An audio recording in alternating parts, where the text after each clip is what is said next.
Hello and welcome to the Squeaky Bum Time Podcast with Mike and Laurent. It is Friday, January 14th. Happy birthday, Etienne.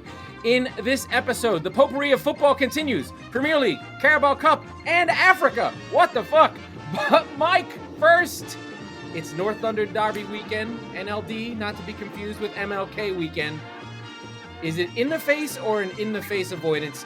How are you feeling about Spurs coming off the loss from the Carabao? Probably didn't think you were going to win, but now heading in. So having Arsenal at home after getting killed in the first leg, this is a big game for you. Not great, Bob. Feeling?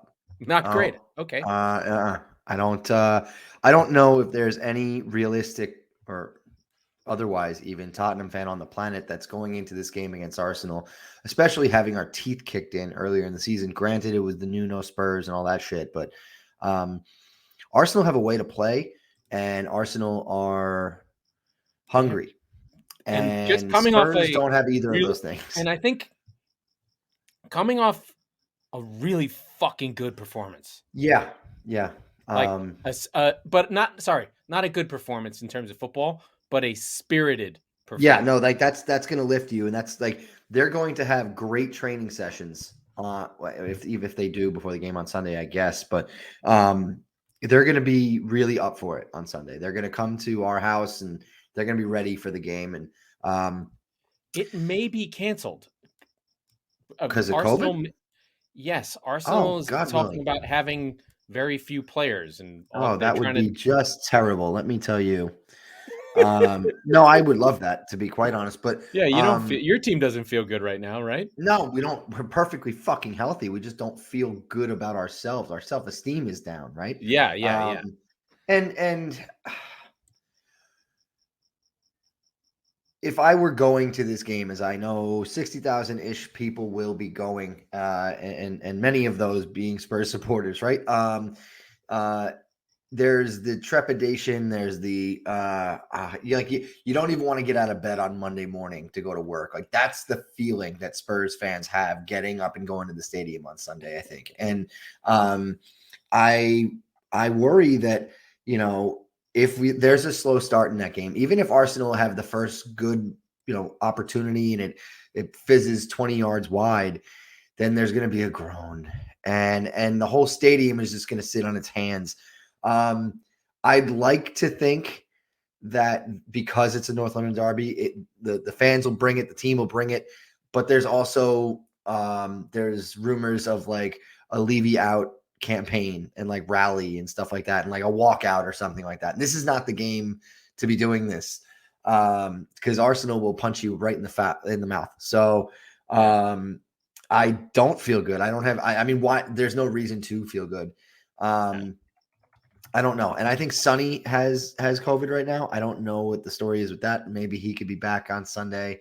But yeah, I mean, we put out a pretty putrid side against Chelsea, and Chelsea did to bad sides what they do, right? They scored a goal early, and then they were like, well, technically we're up 3-0 on aggregate. Fuck you. Yeah, I turned it off.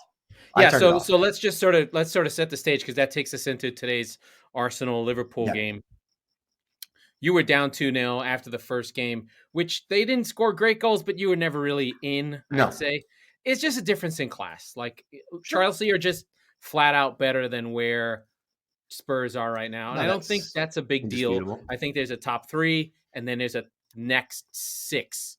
Yeah, as we've said many times. Yeah. So, and that's fine, and that's okay, and you're there, and you're out. So, but the second semifinal, which is 2 legs, had Arsenal going to Liverpool. This is Liverpool's first game without Salah and Mane, who are both in the African Cup of Nations, which is right now just the bizarro hole. Yeah, we'll get to that in a second. Like, we think CONCACAF is weird. Wait till Africa's right. Like, hold my juju beads. So there's that happening. But what happens is Liverpool are playing. They're doing their thing. A ball over the top in like the 15th minute. I could look it up, but I don't have to. Granit Xhaka running full speed to pick up Jota. Ramsdale is coming out. He's the last defender, Xhaka. He basically has the problem he always has. He's never athletic enough, and he has to commit stupid fouls and then wonder why it happens. He basically kicks Jota in the chest. Last man in defense, straight red. He's gone. So before the box, so the ensuing kick, nothing happens. But Arsenal go down to 10, and they put in a defensive performance, a fighting performance, and in fact, looked more likely to score than Liverpool with 10.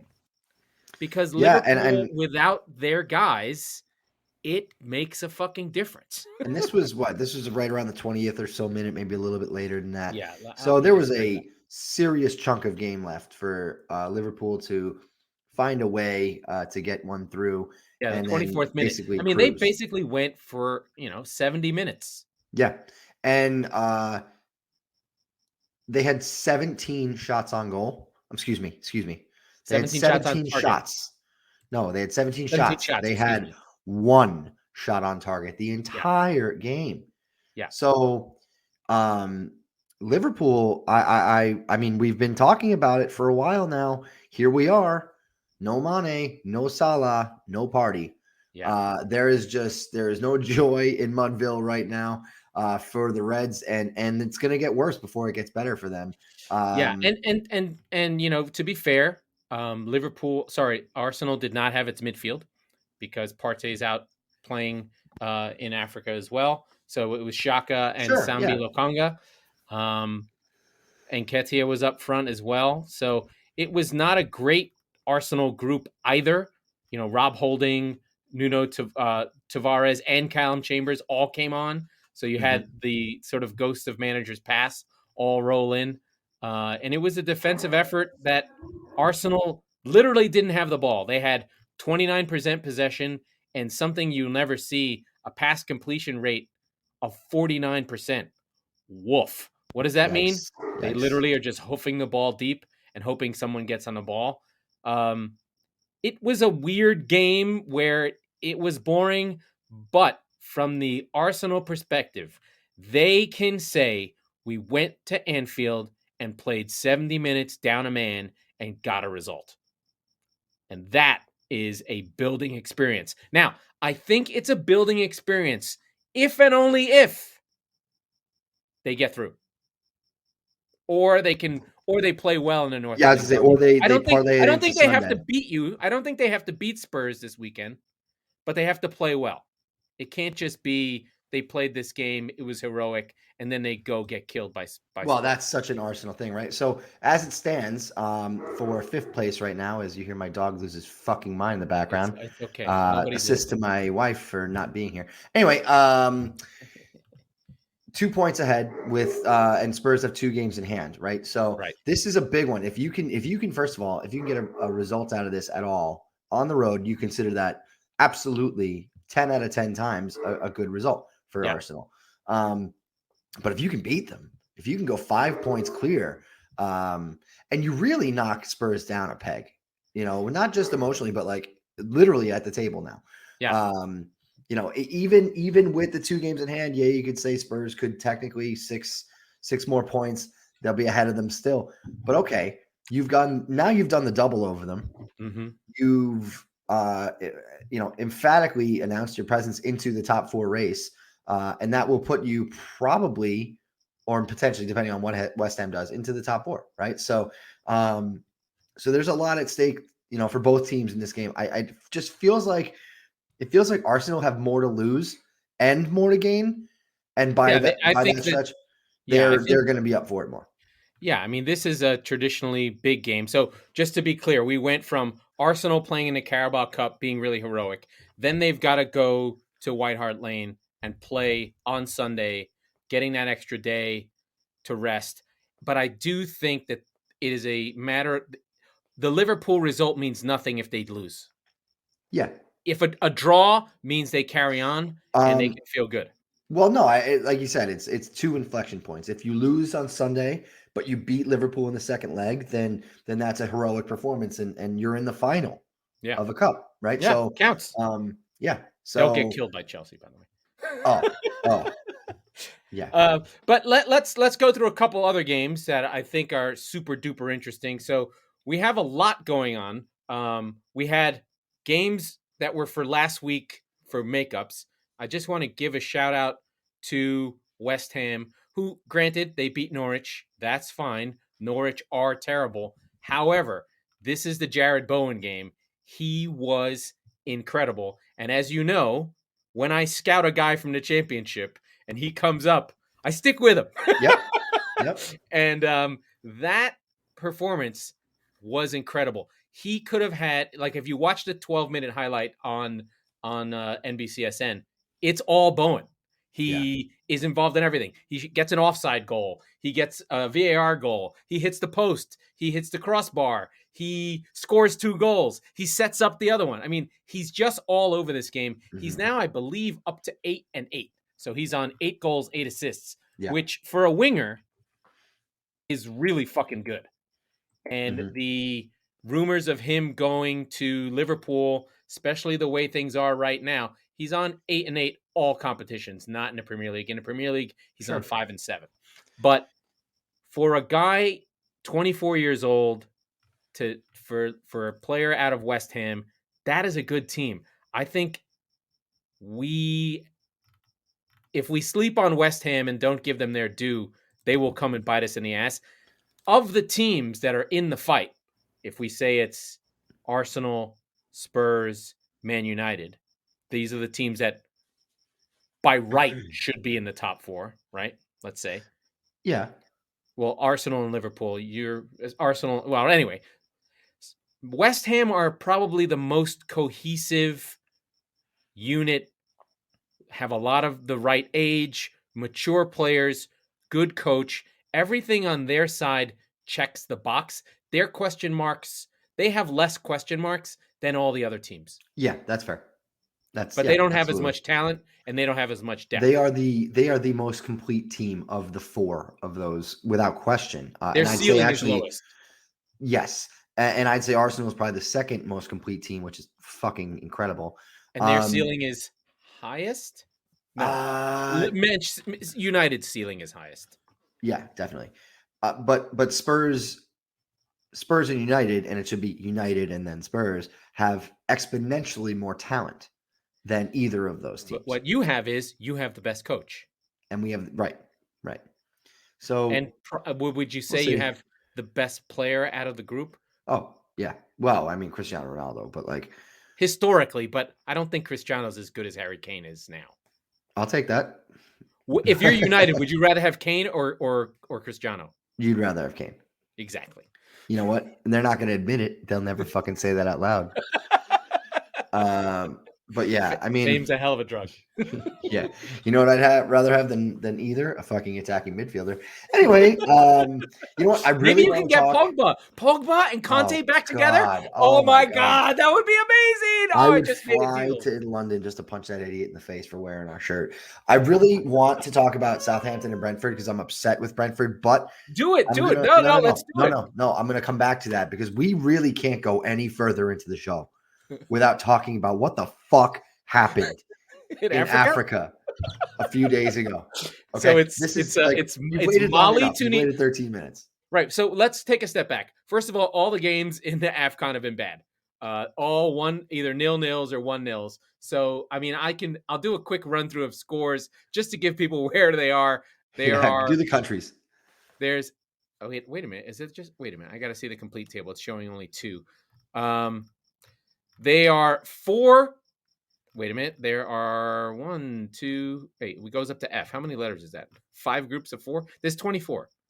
Anyway, there's 4 teams in each group. In Group A, Cameroon is in first with 2 wins ahead of Burkina Faso, Cape Verde, Ethiopia rounding it out. In Group B, Senegal has a win with Guinea and Zimbabwe. Malawi has lost all their games, and they probably won't win anything. Morocco in Group C with Gabon and Ghana. That's the group of death to me. Gabon, where Pierre-Emerick Aubameyang is.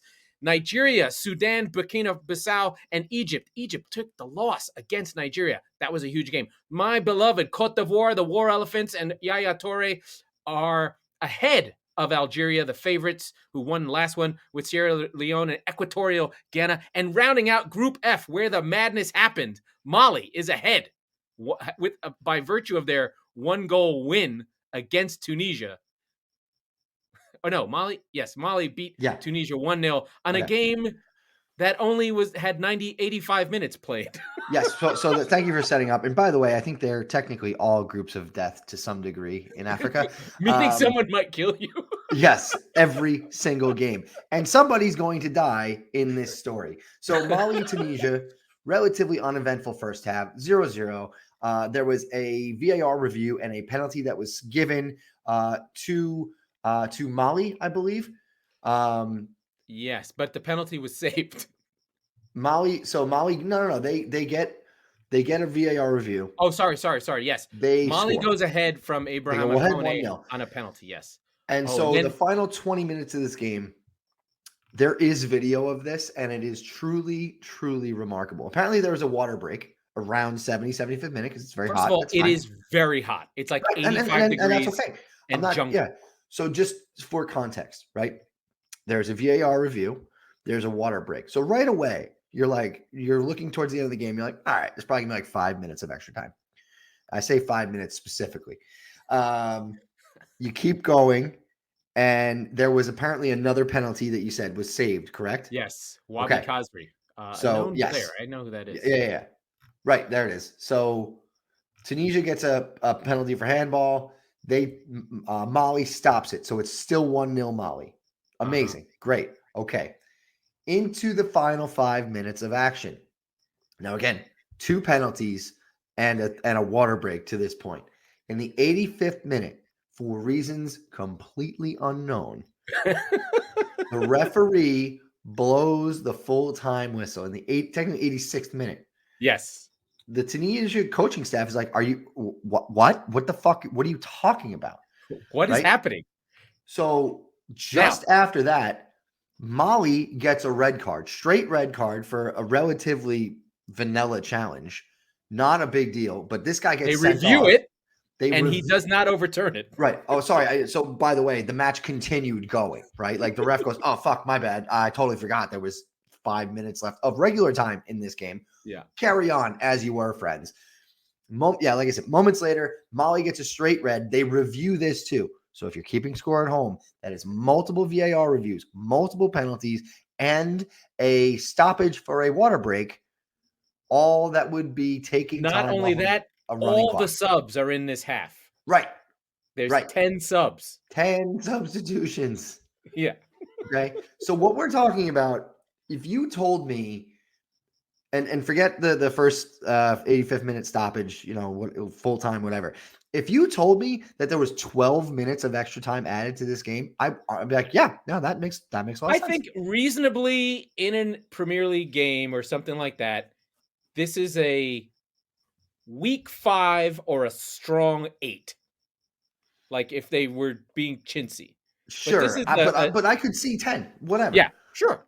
Right. Like there's not really not a number that you'd be like, oh, that's too much. You're like, no, there's fucking really been a lot of time wasted. So the guy blows full time on 90 minutes. No. With no added time. 89 minutes and 40 seconds are on the clock. Now, if you're listening to the show, you know very well if there's a 1-0 game in either direction, your team is either winning or losing. What do you do right around the end of the 89th minute? You go to look at the fourth official because you go, how much time is going to be added on? Oh, now, additionally, he's getting the board ready. Right. He's getting the board ready. And by the way, Tunisia is up a man this whole time. So they're like, give us all the time in the world. We're going to get this equalizer. Right. We're not Liverpool. Hey, so 89 minutes and 40 seconds on the clock, just at the time where you're going to look over to the fourth official. The referee blows his whistle for full time.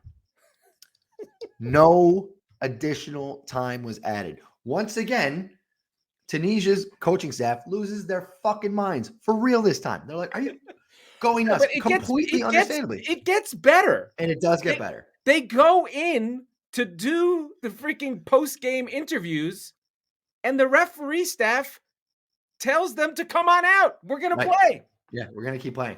Mali comes out. No sign of Tunisia. Tunisia goes, you know what? Go fuck yourselves. We've done this enough already. Tunisia did say they would play. Yeah. And then changed their mind.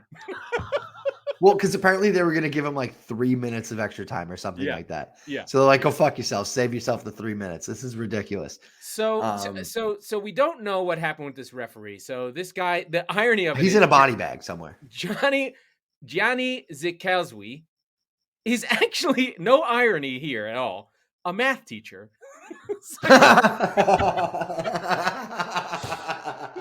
So who has actually refereed like in the World Cup? Like he's a legit, real referee. Now I'm going with this story.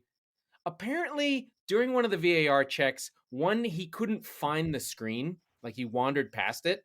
Two, the stadiums are barely functional.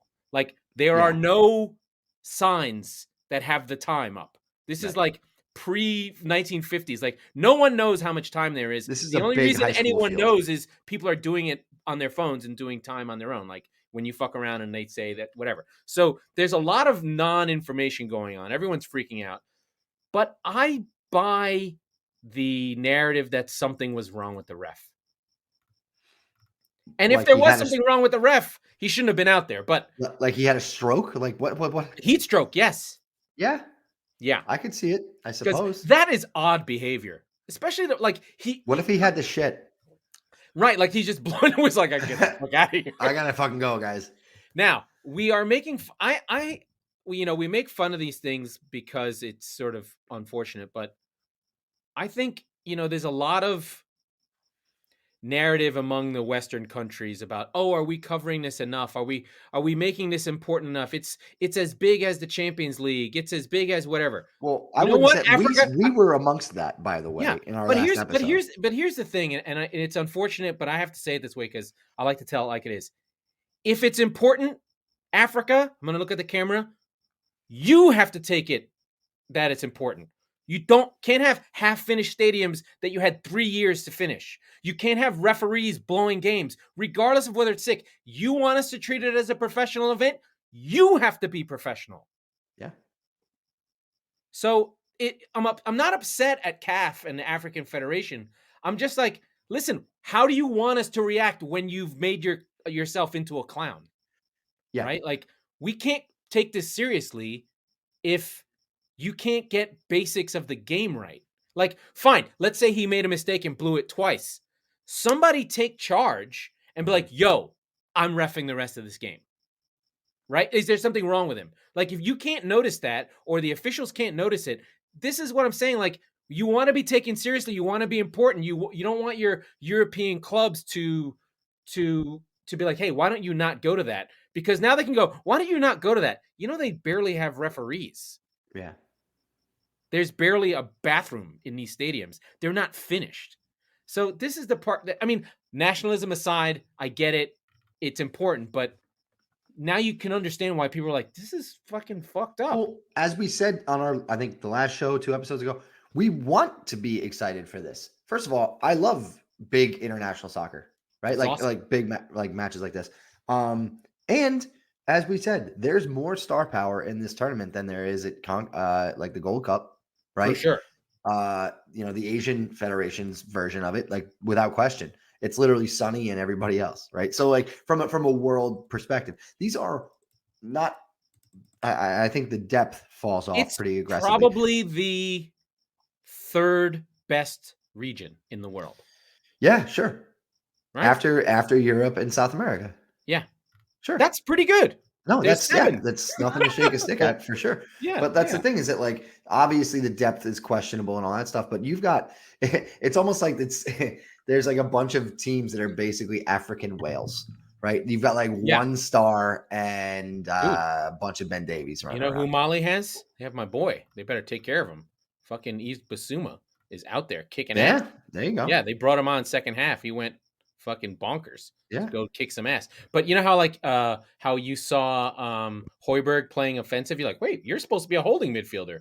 He's playing an attacking role and he's just fucking kicking ass. Well, that's the thing is that these you take on different roles amongst these teams because unlike, and this is gonna sound from the Department of Redundancy department, but like You don't have your pick of the litter of who you get to choose and sign and play. You have who was fucking born there, unless you're France, and then you get to basically pillage all of fucking Africa. But and then supply all of Africa, and then give them back when they came back. Yeah. But it creates a need for positional creativity. Like the most famous one was John Obi Mikel, who for Nigeria was like a number 10 who fucking kicked ass. And then at Chelsea, he was just a holding destroyer. He's a 6. Yeah, exactly. Yeah. So, and by the way, it speaks to, and again, the quality of play versus the club game, and this is true at the World Cup, this is true everywhere, is lower, right? The high level, it's a higher level of play when the teams are fucking stacked, frankly, which makes all the sense in the world. That's not speaking poorly of anybody or anything. It's a weak link sport. No. I know. But drink. Yeah, right. Yeah, drink for that. But in doing that, it creates these opportunities, these storylines. Yeah. And by the way, these guys are all still professional footballers, right? So they can play that role. It's just they're really good at this role. Why Maradona becomes a legend, because everything went through him and he got to be the greatest player ever and just frozen in time. Right. Anyway, so we should pivot back to our frozen friends in the north. Yeah, let's do that. So, all right, I have some bones to pick with Brentford because they just, I mean, it was a fun summer fling. We both had a good time, but it's time to go, Robbie. I have a stat for you. Go for it. On Southampton that'll blow your mind. You ready? First of all, Southampton are like the most up and down team in the league. Like they're likely to beat United and then lose 5-0. Like they can just put in some shocking performances on both sides. Yeah. The stat for Southampton is they have been in the lead by total time for the 6th best in the league. Wow. So their underlying value of how many games they've blown, they have been in the lead for the 6th most amount. So they're playing in that Brighton-y, what we think Hasenhüttl will have the team at. So he's more in the Wolves, Brighton, Leicester zone, where he is now, but we don't think of him because he's -6. But they are underlying a better team than what they've shown. And probably Brentford's overperforming. So they're kind of where they should be. And Brentford losing 4-1 on the road to Southampton is not the end of the world. It's not the end of the world, but like it feels like it's becoming a lot. It feels like Brentford is, even the thumbnail for the extended highlights is Tony getting bossed around by, I don't even know. Bednarik. No, Lianco. Oh yeah. Okay. Yeah. Come on. Come on, Ivan. Get your shit together, man. I think the thing that's happening with Southampton is they've pieced together the replacement for Ings in Broha and Adams. They're both turned it around. Again, I pointed out when Raya went down, Fernandez is a bad goalkeeper. He was at fault for one of the goals. He was an own goal, and he came flying out on the Che Adams goal. So he's hurting Brentford. There's no doubt about that. Sure. And they're not good enough to carry a shit keeper. You're missing the biggest piece, though, for Southampton. James Ward-Prowse is unconscious the last month. He's back. So. He's back, baby. He's been unbelievable. I think about him being on like Spurs or something, but now I don't want him to ever go to Spurs. I mean, I don't. He would be so good at Spurs. I don't even know what the fuck I want anymore. After I got to watch Harry Kane and Eric fucking Dyer hit the wall on every free kick since the beginning of goddamn time, since Eriksen left. Yeah. Man, would he be awesome? Just I don't even care where he plays. James, wherever you fucking want to play there. I don't care. Even if you suck when the ball's in play, fine. He would be a market improvement for Tottenham just from dead ball. Just from dead ball scenarios. 2 seasons without missing a minute. Yeah, sure. That's fine. But what I'm telling you is insane. He could do it all year. He could come over here, have a good 6 months, and then be actually quietly shitty for 6 months, and then be shit for a whole year. And I'd still be happy about it because his quality from corners and from free kicks is arguably the best in the world right now. And that's something that, like, when Tottenham, here's the thing, Harry Kane gets into dangerous positions in and around the box, but a lot of times he gets fouled, clipped, nicked, and Sonny does too, and Lucas to a lesser extent. But there's these plays that go to complete shit.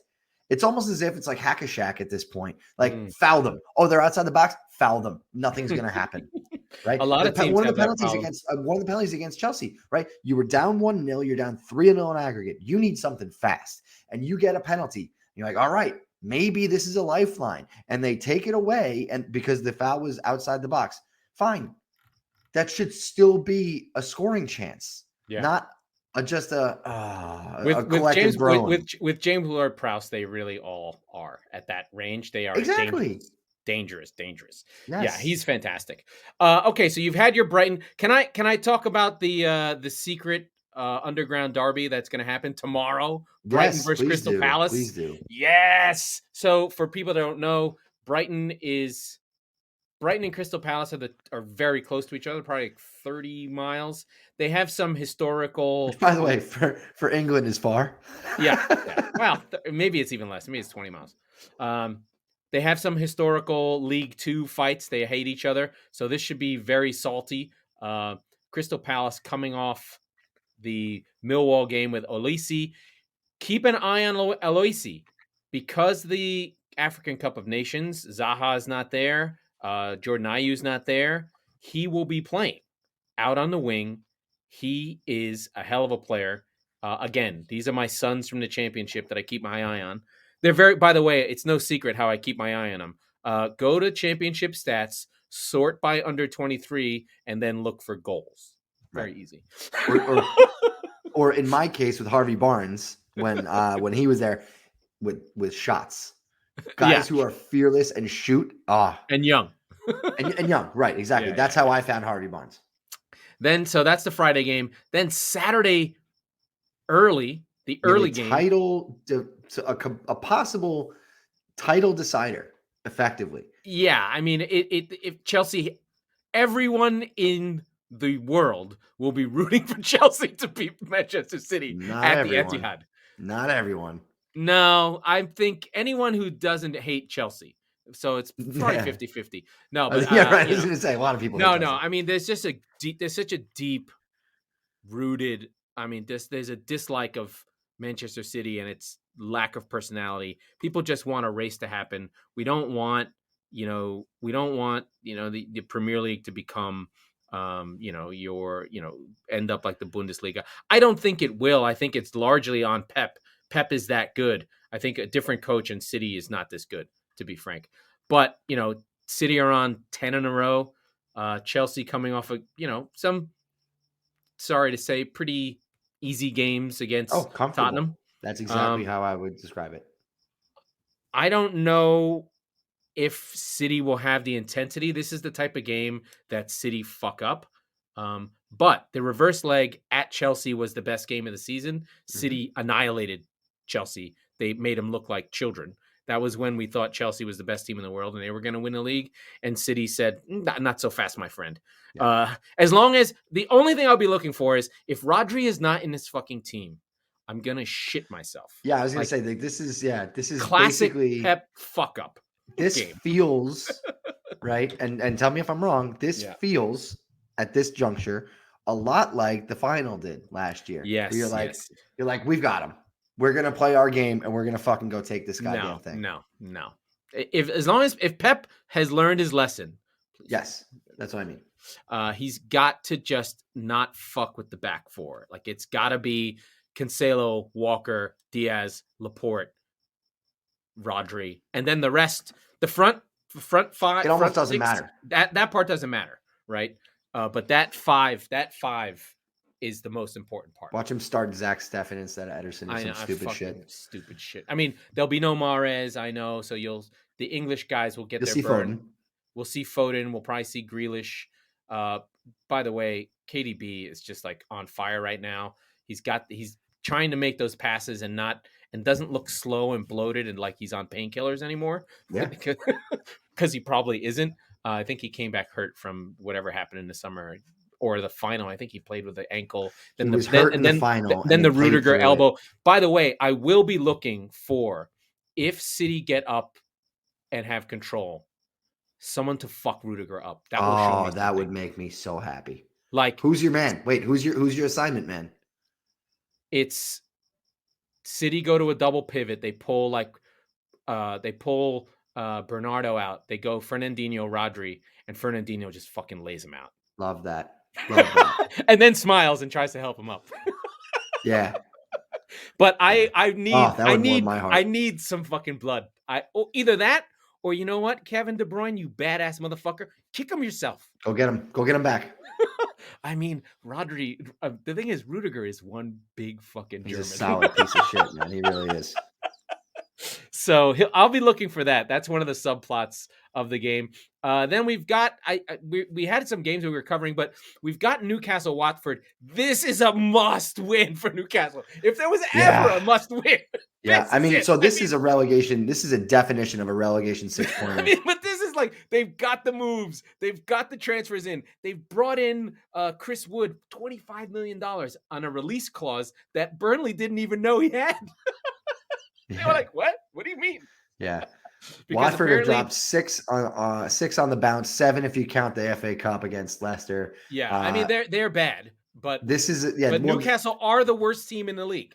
But that's what I mean. Definition. Like, this is a game where both teams go, we need to win this game. And this is going to be one where, I mean, smart money's on the draw, I suppose, after saying this, but like, both teams are going to say, we need 3 points from this. So I don't think, at least to begin the game, either team will sit back and defend.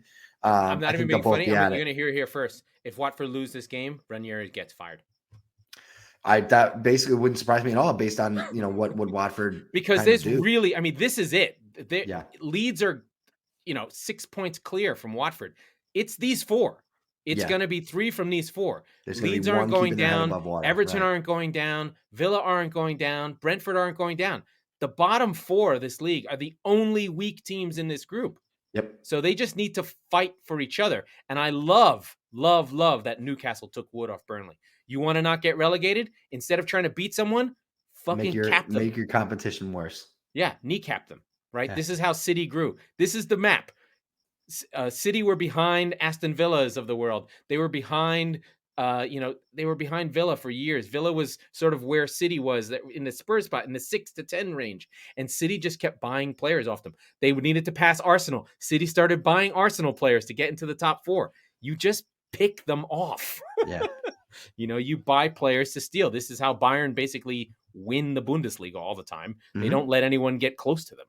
Right. So this Watford Newcastle game, I'll be watching.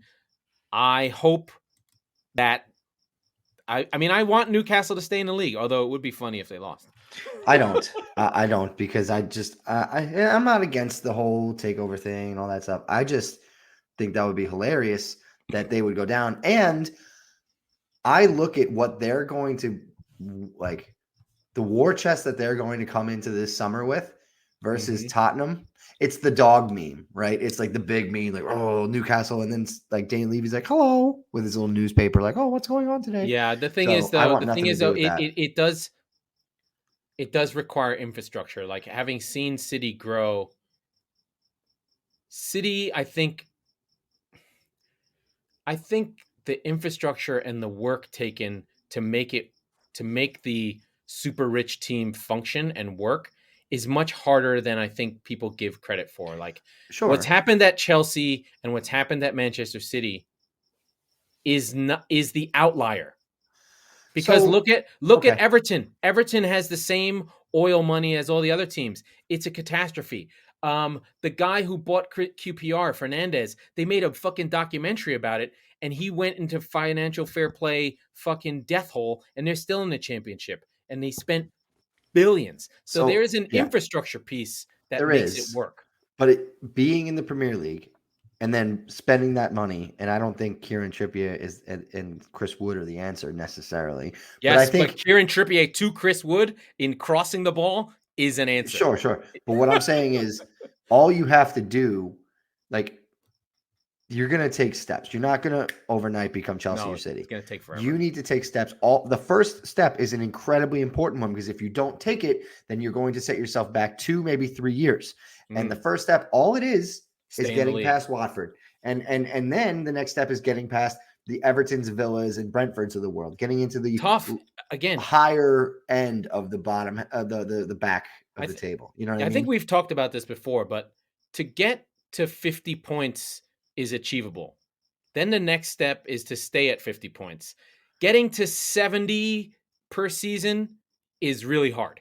That takes a lot of money.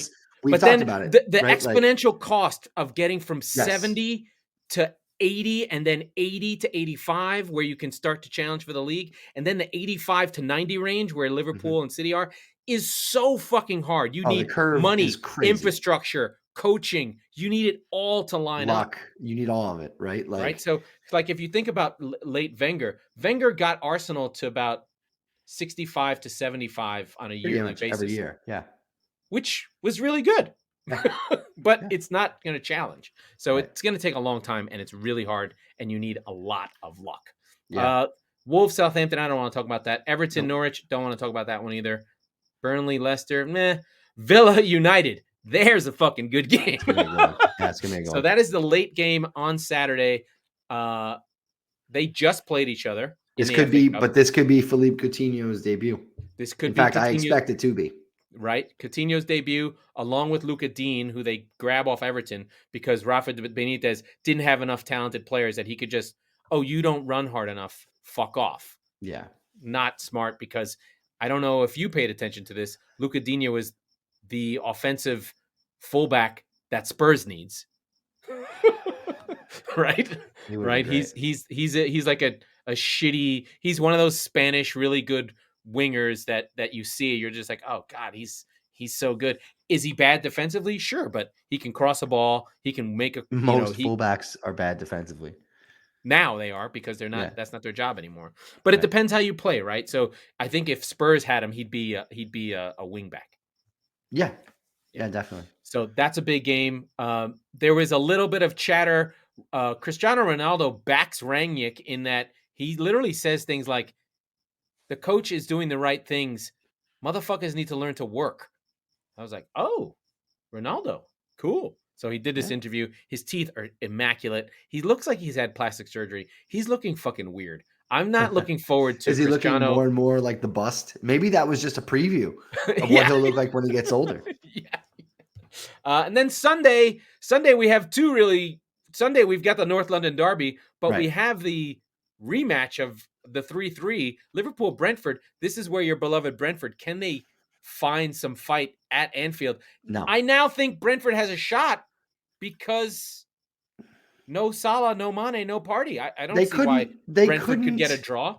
But they conceded 4 to Southampton. Like, Southampton were good.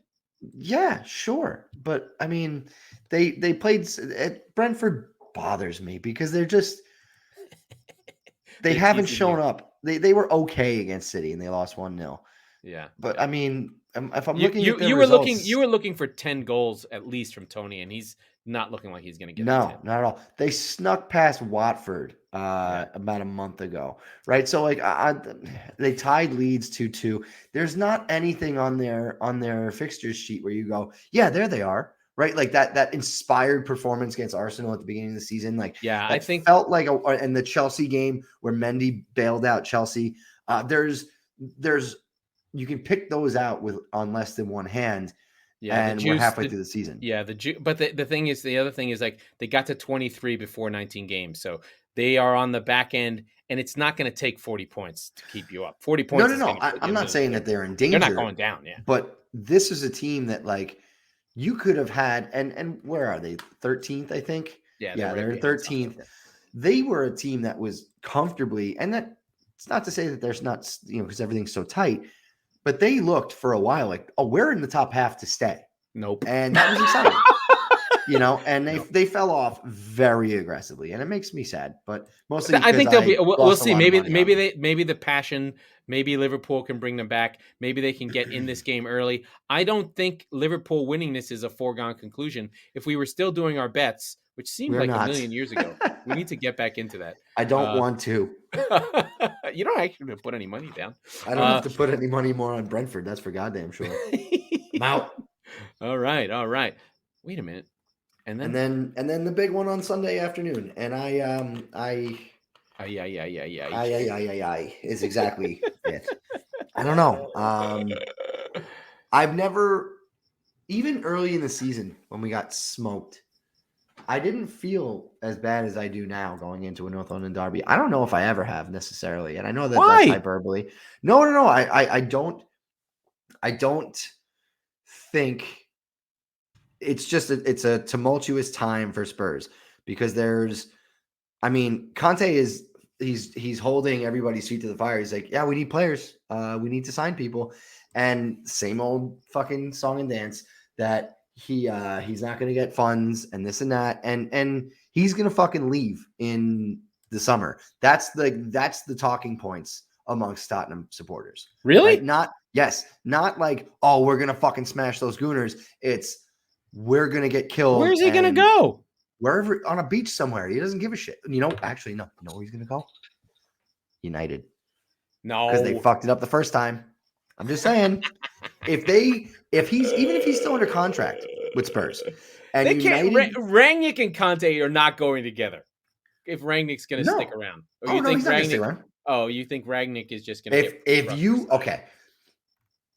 Spurs make maybe one signing in January, stumble to a 5th or 6th place finish. You could. It's completely plausible, right? In the summer, Conte is going to be like, "Great, okay, it's been a year. Where's my war chest right now?" No, I don't care. Right now. Oh, you don't have it? Ring, ring. Hey, new Mr. Ed Woodward, whoever this guy is, right? Like, I'd like to come coach your team, please. Dude, yeah. They would send the jet, like, they would scramble the chopper immediately and go get him. Wait, hold on a second. I'm looking at my odds. How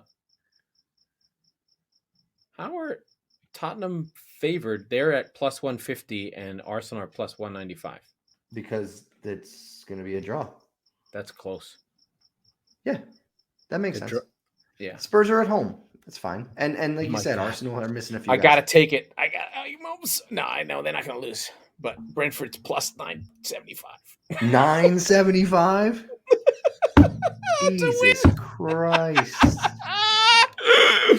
Oh, baby. It's calling me. One of my long shots. Oh, my God. Plus 975. Woo!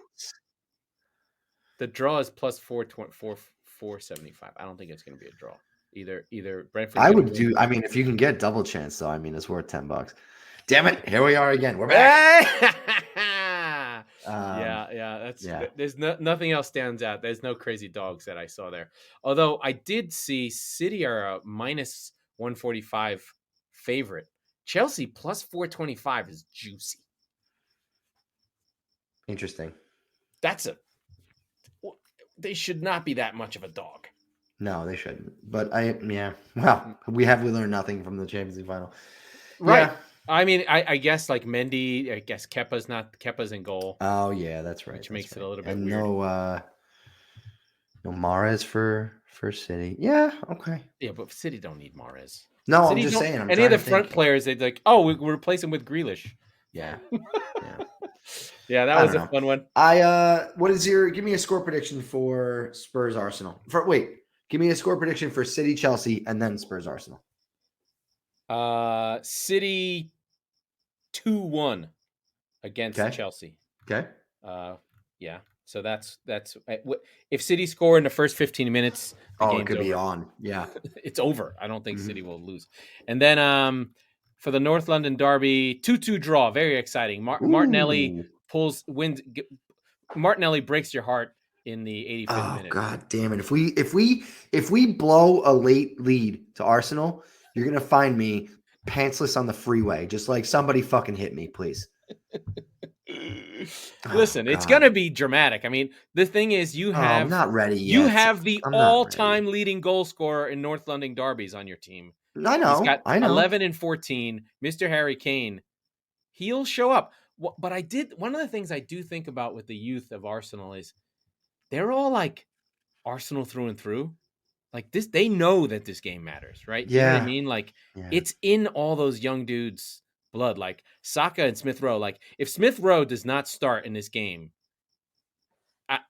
I don't. It just maybe he shouldn't. I don't know. Maybe you keep him as like a caged animal and you bring him on in the 68th minute and he just runs everything down. You're like, holy shit, where the fuck did this lunatic come from? Yeah. I don't know. Oh, you sound dejected. You're gonna my be head up for it by says my Sunday. head says 1-1, but my heart says 2-1 Arsenal. 2-1 Arsenal? Yeah. In White Hart Lane? No fucking Yeah. way. No. Yeah. And if we'll know very early if the stadium is loud and it's going, the boys will press on and that'll kind of neutralize Arsenal a little bit. But I do think that they will play much more cohesively. And I'm concerned with the wingers getting behind the wingbacks. That's going to crush you. How come you don't have Martin Odegaard? Yeah. I feel like those players are everywhere. Why don't you have Emi Buendia? He's gettable. They just fucking threw him out on the bus. Buy him at a cut rate. We bought 2 players 3 years ago, and they're still talking about it. Who? Fucking Ndombele and Lo Celso. Literally. No. That's right. They're supposed to be in that role by now. Just buy Buendia. Just do anything that's not nothing. We're not allowed to have nice things. Like this is a self-imposed rule. I'm not kidding. I don't really know how else to explain this. Maybe you know what Conte is going to do. He's going to push to have Kane sold, and then try and restock with the 100 million, and it'll be AVB. I mean, that would make sense at this point. If you can have zero money with Kane, or if you could have whatever it's worth. But City's not going to go in for him next year. Where is he going to go at this point? United is stupid. Still, probably. They're still stupid. Yeah. I don't know. Yeah, I don't know. So yeah, so that's my and City Chelsea. I've got 3-0 to the Sky Blues. You trust my team too much. I fucking hate Chelsea. I just need to see Chelsea get knocked down a couple of fucking pegs after this last week. It could happen. The thing is, Tuchel does well against Pep, and Pep tends to do something stupid. At least. He gets in his maybe head not in the league, but in the cup. No, well, he gets in his head when people do well against him. I know, and he starts fucking around. It was true against Pochettino too. I can only remember the losses, not any of the wins. Just Rodri, just play that fucking 5, please. You moronic, bald-headed genius. Prem soon come. I'm shutting it down. All right, that was the Squeaky Bum Time Podcast with Mike Salerno and Laurent Cortines. We are the football wing of the Chop Sports Network. We record on Tuesdays and Fridays, so be sure to subscribe wherever you get your podcasts so you never miss the Wehrmacht coming through your town. And if you're listening on Apple, please review the show because it helps. We're still on 21. I'm not happy about it. Make it happen. Go on, Spurs.